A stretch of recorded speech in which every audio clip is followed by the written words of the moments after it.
papasakayin nyo ko dyan. Turing ang ka-safety eh. Ako yung safety, tapos papasakayin nyo ko dyan. Ay, naranasan ko na lahat-lahat nandyan. Tapos magsuot ka ng guwan. Kumiyaya sa tumalagilid. Doon ako pumunta oh. Ikaw yung ka-safety, ikaw yung sumakay dyan. Hindi ka na marunong lumangoy. Hindi ah. Lahat yan. Sinuro ni Sir Orisa yan. Eh, Jet, tara na. Lahat yan.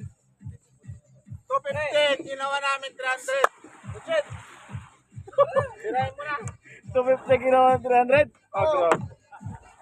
Yes, sakay na dito. Paano namin?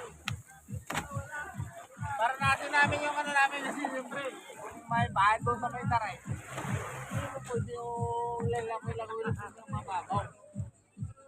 Ay, naranasan ko yan.